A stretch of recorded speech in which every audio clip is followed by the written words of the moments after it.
कई लोग हमसे पूछते हैं, महाराज आपकी चमक का कारण क्या है, इतने चमकते हो आप, क्या लेते हो, बताएं अपनी चमक का कारण। ऐसे भी चमकते हैं और ऐसे भी चमकते हैं, दोनों ही तरीके से चमकते हैं। क्यों? जिसके मस्तिष्क में भगवान की भक्ति स्थापित हो जाती है वह शरीर से भी चमकता है और संसार में भी चमकता है, ये ध्यान रखिए। इसीलिए भगवान की भक्ति बड़ी पावरफुल है साहब, बहुत पावरफुल है।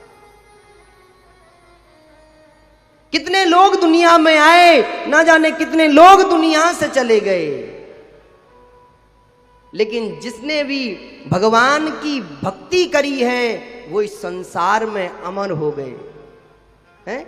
हम ध्रुव को किसके नाम से जानते हैं, हम प्रहलाद को किसके नाम से जानते हैं, हम मीराबाई को किसके नाम से जानते हैं, हम हरिदास को किसके नाम से जानते हैं, भगवान की भक्ति के नाम के कारण से ही तो जानते हैं।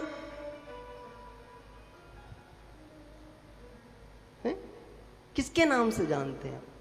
भगवान की भक्ति के कारण से। और ध्यान रखना, व्यक्ति की आयु कलयुग में बेशक 100 वर्ष तय करी गई है, लेकिन कोई महान व्यक्तित्व ही होता है जो 100 तक जाकर के उसे पार कर पाता है। पहले तो 100 तक पहुंचना बड़ा टफ काम है, बड़ा कठिन है, लेकिन भगवान की कृपा के कारण से आपको वो आयु प्राप्त भी हो गई।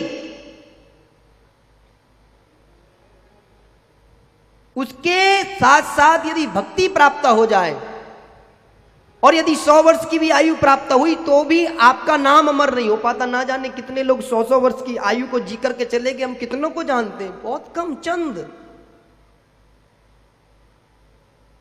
लेकिन जिस किसी ने भी भक्ति का सानिध्य प्राप्त किया है उसे पूरी दुनिया ने जाना है,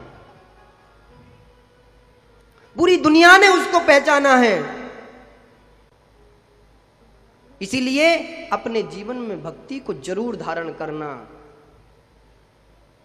और मैं इतना भी आपको गारंटी से कहता हूं कि मैं आपको भक्ति प्रदान करा के जाऊंगा, आपके हृदय में और मस्तिष्क में बैठा करके जाऊंगा, ये बात तय रखना। आप बच नहीं सकते। आप जैसे मुझे पहले दिन मिले थे उससे अगले दिन वैसे नहीं थे, आज वैसे नहीं हो, और अगले अभी 4 दिन और हैं, नहीं छोड़ेंगे हम तुमको ऐसे। आपको अपने रंग में रंग करके जाएंगे ही, ध्यान रखना। और तुमको रंगना पड़ेगा। और मेरे को पता है बहुत लोगों को रात में नींद नहीं आती, जानता हूं मैं सब कुछ, कि कब कथा का समय हो और कब चलें। तो ये ही भक्ति का प्रभाव है।